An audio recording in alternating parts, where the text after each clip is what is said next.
नमस्कार, देवभूमि समाचार में आपका स्वागत है। आपके साथ मैं रीना झा बालियान। खबरों का रुख करेंगे, लेकिन उससे पहले एक नजर डालते हैं इस वक्त की हेडलाइंस पर। उत्तराखंड में पहली बार होगी 14 जुलाई से 3 दिवसीय स्वास्थ्य चिंतन शिविर का आयोजन। पीएम मोदी करेंगे शिविर का उद्घाटन। स्वास्थ्य से जुड़े महत्वपूर्ण मुद्दों पर होगा मंथन। कौशल विकास योजना के नाम पर करोड़ों रुपए के घोटाले का आरटीआई में हुआ बड़ा खुलासा। योजना के नाम पर दिखाया गया 55,000 छात्रों का प्रशिक्षण। पड़ताल में फर्जी पाए गए कागजात। उत्तराखंड में 6 महीने से चलाए जा रहे सत्यापन अभियान में 5,000 संदिग्ध व्यक्तियों की गिरफ्तारी। करीब 2 लाख लोगों के हुए चालान। मकान मालिकों पर लगाया गया जुर्माना।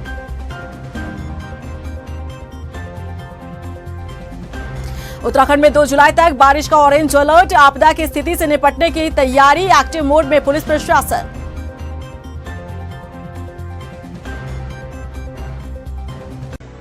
और रुक कर लेते हैं इस वक्त की बड़ी खबर का। साल 2016 स्टिंग ऑपरेशन मामला। पूर्व सीएम हरीश रावत के घर पहुंची सीबीआई टीम। हरीश रावत के देहरादून निवास पर पहुंची थी सीबीआई टीम। हरीश रावत अपने निवास पर मौजूद नहीं थे जिस वक्त टीम पहुंची। जानकारी मिलने के बाद हरदा ने स्वागत किया है सीबीआई टीम का। सोशल मीडिया पर हरीश रावत ने अपनी ये बात साझा की। जांच एजेंसी का सहयोग करने के लिए मैं तैयार हूं, ये कहना है हरीश रावत का। सीबीआई जब आई मैं अपने घर पर मौजूद नहीं था। नोटिस देने के लिए अब मैं टीम को आमंत्रित करता हूं। सीबीआई टीम मेरे घर आए और मुझे नोटिस देकर जाए। आपको बता दें, साल 2016 में जो स्टिंग ऑपरेशन मामला सामने आया था, उसे लेकर सीबीआई की तरफ से जो नोटिस है वो देने के लिए टीम पहुंची थी हरीश रावत के देहरादून निवास पर। लेकिन हरीश रावत अपने घर पर मौजूद नहीं थे। लेकिन जैसे ही उन्हें इस बात की जानकारी लगी, हरीश रावत ने इसका स्वागत किया है। सोशल मीडिया पर उन्होंने ये बात साझा की है और उन्होंने कहा कि मैं टीम का सहयोग करने के लिए तैयार हूँ, जाँच करवाने के लिए मैं तैयार हूँ। सीबीआई जब आई मेरे घर तब मैं अपने घर पर मौजूद नहीं था, लेकिन अब नोटिस देने के लिए मैं टीम को आमंत्रित करता हूं। और चलिए खबरों का रुख कर लेते हैं। उत्तराखंड बीजेपी के नए प्रदेश कार्यालय की जमीन विवादों में आने के बाद अब पार्टी ने नए कार्यालय के निर्माण के लिए नई जमीन की तलाश करनी शुरू कर दी है और पुरानी जमीन को छोड़ने का ऐलान कर दिया है। आखिर क्या है ये मामला, रिपोर्ट में देखिए। साल 2020 में जिस जमीन पर बीजेपी प्रदेश कार्यालय के निर्माण की आधारशिला रखी गई थी, जिसका भूमि पूजन वर्चुअल माध्यम से पार्टी के राष्ट्रीय अध्यक्ष जेपी नड्डा ने किया था, उस जमीन से बीजेपी अब अपना मोह छोड़ चुकी है। दरअसल चाय बागान की सीलिंग जमीन को बीजेपी ने साल 2010 में खरीदा था, जिस पर पार्टी ने 3 मंजिला नए पार्टी कार्यालय बनाने के लिए आधारशिला भी रखी थी। एडीएम कोर्ट से पार्टी के पूर्व प्रदेश अध्यक्ष बिशन सिंह चोफाल को नोटिस मिलने के बाद पार्टी के भीतर इस बात को लेकर मंथन हुआ कि चाय बागान की सीलिंग जमीन पर पार्टी आखिर क्या फैसला लेती है। इसके बाद पार्टी ने तय किया कि अब नए प्रदेश कार्यालय के लिए नई जमीन की तलाश की जाएगी। न्यायालय का हम सम्मान करते हैं। न्यायालय के सम्मान के तहत जब तक निर्माण कार्य बाधित है, वंचित है, तब तक हम करेंगे नहीं और हम नई जमीन तलाश रहे हैं और नई जमीन पे हमारा कार्यालय बनेगा। बता दें कि पार्टी ने साल 2010 में ये जमीन खरीदी थी। तब कैबिनेट मंत्री धन सिंह रावत की उस समय जमीन खरीदने को लेकर महत्वपूर्ण भूमिका थी। अब जब विवाद जमीन को लेकर जुड़ा है, तो कैबिनेट मंत्री धन सिंह रावत का कहना है कि 2010 में खरीदी गई इस जमीन की रजिस्ट्री हुई थी और पार्टी कार्यालय ही नहीं, कई मकान भी इस क्षेत्र में बन चुके हैं। भारतीय जनता पार्टी ने आज से 10-12 साल पहले जमीन खरीदी और कोई भी जब जमीन खरीदी जाती तो उसकी रजिस्ट्री देखी जाती है, उसका खसरा देखा जाता है और जब रजिस्ट्री करते समय खसरा और रजिस्ट्री देखी गई तो उस व्यक्ति के नाम पे थी जिस व्यक्ति से भारतीय जनता पार्टी ने जमीन खरीदी है। अब चूंकि एडीएम ने उन पे हमको एक नोटिस भेजा है, उसका जवाब दिया गया है। अब ये देखना पड़ेगा कि उस व्यक्ति के नाम पे, उस खसरे के नाम पे वो कैसे वो ज़मीन चढ़ी गई थी और इसमें हजारों लोगों के वहाँ पे मकान है। ऐसा भी नहीं कि खाली भारतीय जनता पार्टी के। और मैं कह सकता हूँ कि भारतीय जनता पार्टी ने नियम संगत वो ज़मीन खरीदी है, सिस्टम में रह के खरीदी है और पैसे दे के खरीदी है। वहीं इस मामले को लेकर अब विपक्ष बीजेपी पर निशाना साध रहा है। कांग्रेस का कहना है कि बीजेपी को जवाब देना होगा कि आखिर कौन सी शक्ति से उन्होंने इस जमीन को खरीदने का काम किया। उत्तराखंड भाजपा के द्वारा लैंड जिहाद का एक बड़ा मामला सामने आया है। अपनी सत्ता का दुरुपयोग करते हुए 6 नंबर पुलिया पर चाय बागान की सीलिंग एक्ट के तहत प्रतिबंधित भूमि जो कि खरीदी नहीं जा सकती, उसको अपनी पावर का बेजा इस्तेमाल करते हुए खरीदा गया। और अब क्योंकि सीलिंग एक्ट के तहत वहाँ कार्यालय नहीं बन सकता, इसलिए भाजपा अब अपने कार्यालय के लिए नई ज़मीन तलाश रही है। सवाल यहाँ ये उठता है कि जब पहले से ही पता था कि वो ज़मीन सीलिंग एक्ट के अंतर्गत आती है और वहाँ ज़मीन खरीदना वर्जित है, तो फिर भाजपा ने अपनी कौन सी शक्ति का इस्तेमाल करके वहाँ ज़मीन जबरन खरीदी।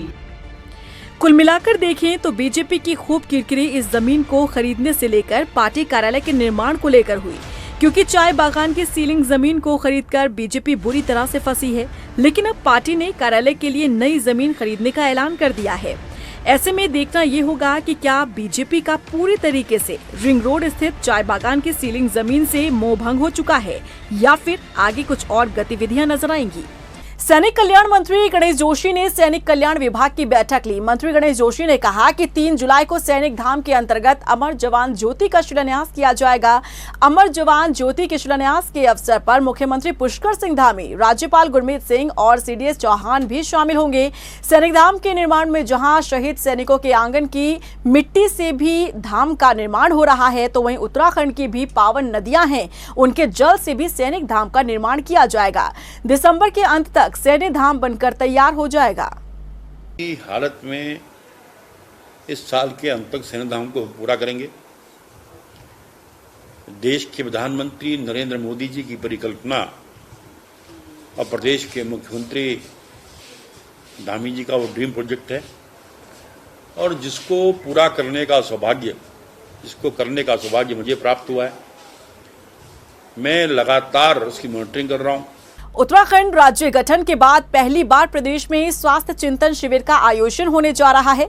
बता दें कि जुलाई महीने में आयोजित होने वाले 3 दिवसीय चिंतन शिविर में केंद्रीय स्वास्थ्य मंत्री के साथ ही कई राज्यों के स्वास्थ्य मंत्री शिरकत करेंगे। मुख्य रूप से इस चिंतन शिविर में स्वास्थ्य से जुड़े महत्वपूर्ण मुद्दों पर गहन मंथन किया जाएगा। रिपोर्ट देखिए। उत्तराखंड में पहली बार स्वास्थ्य चिंतन शिविर का आयोजन होने जा रहा है। जुलाई महीने में 3 दिवसीय चिंतन शिविर का आयोजन किया जाएगा, जिसमें स्वास्थ्य से जुड़े महत्वपूर्ण मुद्दों पर मंथन किया जाएगा। तय कार्यक्रम के मुताबिक देहरादून में 14, 15 और 16 जुलाई यानी 3 दिवसीय शिविर का आयोजन किया जाएगा। चिंतन शिविर के एजेंडे को लेकर राज्य सरकार केंद्र सरकार से बातचीत कर एजेंडे को तय कर रही है। बता दें कि चिंतन शिविर में केंद्रीय स्वास्थ्य मंत्री के साथ ही कई राज्यों के स्वास्थ्य मंत्री शिरकत करेंगे। उत्तराखंड के स्वास्थ्य मंत्री धन सिंह रावत ने बताया कि उत्तराखंड के इतिहास में पहली बार ऐसा होगा जब पूरे देश के स्वास्थ्य मंत्रियों का चिंतन शिविर देहरादून में आयोजित किया जा रहा है। साथ ही उन्होंने कहा कि पिछले साल जब गुजरात में स्वास्थ्य चिंतन शिविर का आयोजन किया गया था, उस दौरान उन्होंने पीएम मोदी से इस बात को लेकर अनुरोध किया था।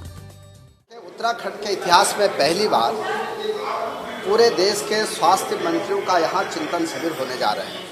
13 तारीख को, 14 तारीख को और 15 तारीख और 16 तारीख पूरे देश के स्वास्थ्य मंत्री यहाँ आएंगे। मैंने जब गुजरात में देश के स्वास्थ्य मंत्रियों का एक चिंतन शिविर हुआ था 1 साल पहले, तब मैंने प्रधानमंत्री जी से निवेदन किया था, स्वास्थ्य मंत्री जी से, कि हमको उत्तराखंड की धरती पे जो है पूरे देश के स्वास्थ्य मंत्रियों को बुलाना है, क्योंकि देश का पहला राज्य उत्तराखंड है जो कि आयुष्मान भारत को यूनिवर्सल प्रत्येक व्यक्ति के लिए जो है लागू किया है। स्वास्थ्य मंत्री ने कहा कि प्रदेश में अभी तक करीब 7.5 लाख लोगों का निःशुल्क इलाज हो चुका है, जो 270 जांचें निःशुल्क कराई जा रही है। उसके तहत राज्य में करीब 40 लाख जांच निःशुल्क हो चुकी है। ऐसे में जब देश के स्वास्थ्य मंत्रियों का देहरादून में चिंतन शिविर होगा, इस दौरान पीएम नरेंद्र मोदी, केंद्रीय स्वास्थ्य मंत्री और उत्तराखंड के सीएम का वो स्वागत करेंगे। लगभग 7.5 लाख लोगों का आयुष्मान भारत में निःशुल्क इलाज हो गया है।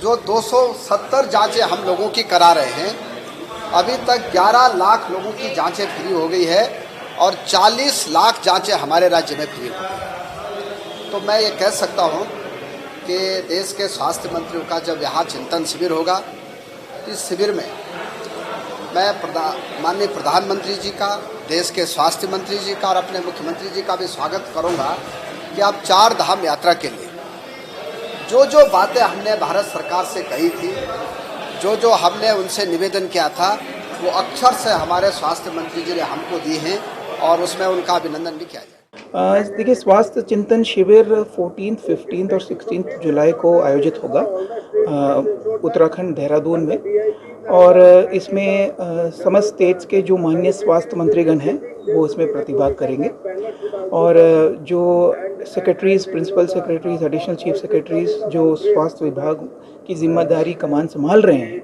वो लोग भी इसमें प्रतिभाग करेंगे, और mission directors of national health mission ये लोग भी रहेंगे। स्वास्थ्य शिविर को लेकर तैयारियां जोरों पर है। अब देखना होगा इस शिविर के बाद उत्तराखंड की स्वास्थ्य सुविधाओं में कितना बदलाव देखने को मिलता है और आम जनता को इसका कितना फायदा होगा। कौशल विकास योजना में करोड़ों के घोटाले का मामला सामने आया है। हल्द्वानी के आरटीआई कार्यकर्ता विकी खान द्वारा सूचना के अधिकार में मांगी गई जानकारी से बड़ा खुलासा हुआ है। विकी खान ने बताया कि प्रदेश में चल रही कौशल विकास प्रशिक्षण योजना के नाम पर धांधली हुई है और अकेले कोरोना काल में प्रदेश के 55,000 छात्रों को प्रशिक्षण कार्यक्रम में प्रतिभाग करा उन्हें नौकरी तक आवंटित कर दी गई, जबकि असल में ये एक बड़ा घोटाला है। जिन छात्रों के आधार कार्ड लगाए गए वो पूरी तरह फर्जी हैं। जब इन कागजातों की पड़ताल की गई तो ये फर्जीवाड़ा सामने आया। इस पूरे फर्जीवाड़े में 600 करोड़ का चूना लगाया गया है। ट्रेनिंग 2019-20 और 20-21 जिस समय कोरोना काल चल रहा था और हमारा पूरा भारत देश बंद था, उस समय ये ट्रेनिंग हमारे उत्तराखंड में दे दी गई कौशल विकास योजना के नाम। मतलब घर घर से बच्चे को बुला के ट्रेनिंग दी इन्होंने। ये इस तरीके से ये इतना बड़ा स्कैम है कि 600 करोड़ रुपए का घोटाला इसमें 2 साल में किया गया और 80,000 बच्चों को ट्रेन कर दिया इन्होंने। ट्रेन करने के बाद 6 महीने बाद उनको नौकरी पे भी लगा दिया कोरोना काल में। ये संज्ञान विधिवत रूप से या कोई शिकायत के रूप में हमारे अब वहाँ दर्ज नहीं है, लेकिन अब ये प्रकरण संज्ञान में हम लोगों के आ गया है मीडिया, तो इसमें हम इंक्वायरी करा लेंगे कि क्या है और क्या तथ्य हैं इसमें, क्या क्या रिपोर्ट है, इसमें क्या हुआ है। ये जब हम पूरी वो शिकायत हमारे पास आ जाएगी कि है तो उसको उसी के माध्यम से हम भी देख लेंगे। चूँकि मीडिया के माध्यम से आया है तो प्रथम दृष्टया हम इसको दिखवा लेते हैं कि क्या प्रकरण है, उसमें क्या तथ्य हैं।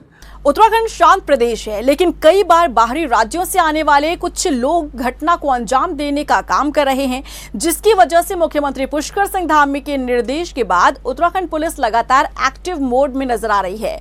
बाहरी राज्यों से आने वाले लोगों के वेरिफिकेशन कराए जा रहे हैं। पिछले 6 महीने से पुलिस प्रशासन की तरफ से सत्यापन अभियान चलाया जा रहा है। अब तक इस अभियान के तहत कितने संदिग्ध व्यक्तियों की गिरफ्तारी की गई है, इस रिपोर्ट में देखिए।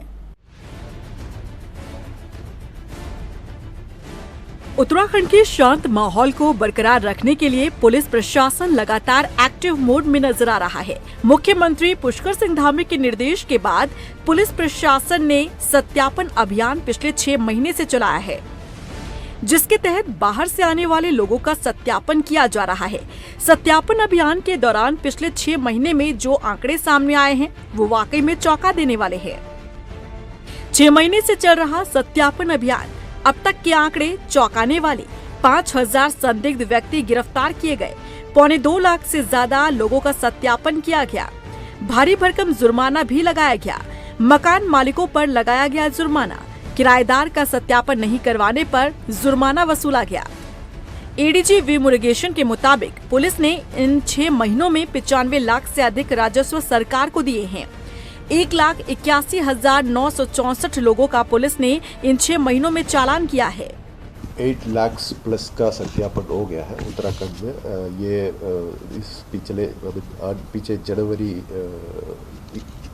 23 जनवरी से अब तक का 1,81,000 लोगों का सत्यापन हो गया है। उस पे करीब 5,000 लोग अरेस्ट भी हुआ है। जो संदिग्ध पाए गए उन्होंने अपना कदम से स्टिक से नहीं दापा है, वो लोग उसमें करीब 5,000 लोग अरेस्ट भी हुए हैं और धनराशि भी काफ़ी फाइन लगाए गए 95 लाख के आसपास।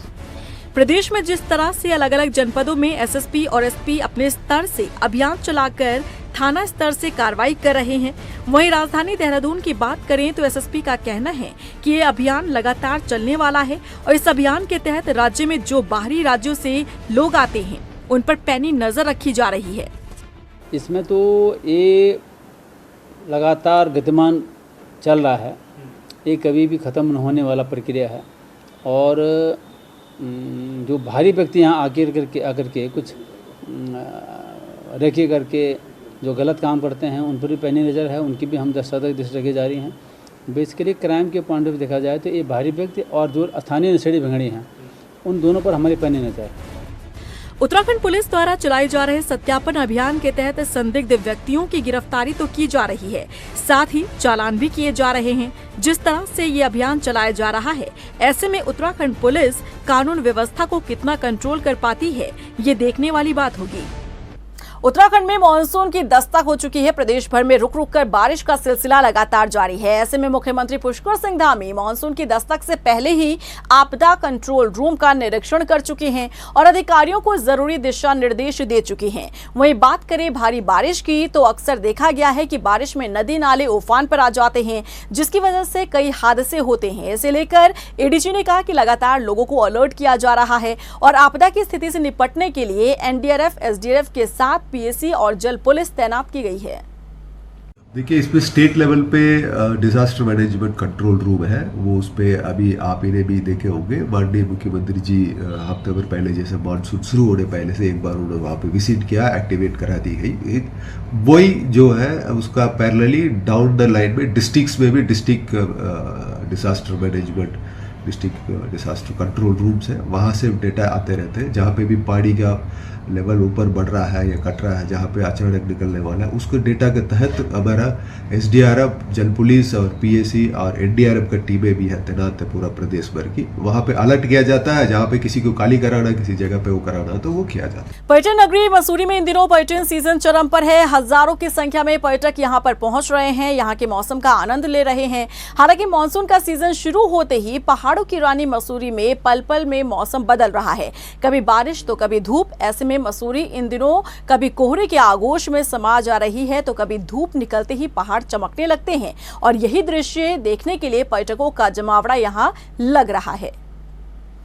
देहरादून में भी मौसम बहुत अच्छा है और यहाँ पे घूमने के लिए फिर आज सुबह आए तो यहाँ का तो मौसम और भी अच्छा है। यहाँ के पहाड़ डिफरेंट तरह के हैं। मैं पिछले समय में सिक्किम भी गया और वहाँ यहाँ में बहुत फर्क है। यहाँ पे बादल जो है, बादलों के ऊपर पहाड़ है, उसके नीचे पहाड़ों के बादलों की जैसे घाटी बनी हुई, तो बहुत ही सुंदर मसूरी है। मसूरी का मौसम तो बहुत अच्छा है, मतलब कभी ठंड बहुत, रात में ठंड बहुत होती है, फिर बरसात होती रहती है, फिर हाँ, और आसमान हमेशा ये रहता है, मतलब फॉगी या क्लाउडी रहता है बहुत। आप किस तरह से एंजॉय कर रहे हैं मसूरी का मौसम? बहुत अच्छे से, मतलब मज़ा आ रहा है। जहाँ मैं रुक रहा हूँ वहाँ से व्यू बहुत अच्छा है, मतलब ऐसा व्यू नहीं मिलता है उस तरह। मैं भी माउंटेन से आता हूँ, बट यहाँ कुछ और है जो उस तरफ नहीं है। और इसी के साथ फिलहाल इस बुलेटिन में बस इतना ही, लेकिन चलते चलते एक नजर डालते हैं इस वक्त की हेडलाइंस पर। उत्तराखंड में पहली बार होगी 14 जुलाई से 3 दिवसीय स्वास्थ्य चिंतन शिविर का आयोजन। पीएम मोदी करेंगे शिविर का उद्घाटन। स्वास्थ्य से जुड़े महत्वपूर्ण मुद्दों पर होगा मंथन। कौशल विकास योजना के नाम पर करोड़ों रुपए के घोटाले का आरटीआई में हुआ बड़ा खुलासा। योजना के नाम पर दिखाया गया 55,000 छात्रों का प्रशिक्षण। पड़ताल में फर्जी पाए गए कागजात। उत्तराखंड में 6 महीने से चलाए जा रहे सत्यापन अभियान में 5,000 संदिग्ध व्यक्तियों की गिरफ्तारी। करीब 2 लाख लोगों के हुए चालान। मकान मालिकों पर लगाया गया जुर्माना।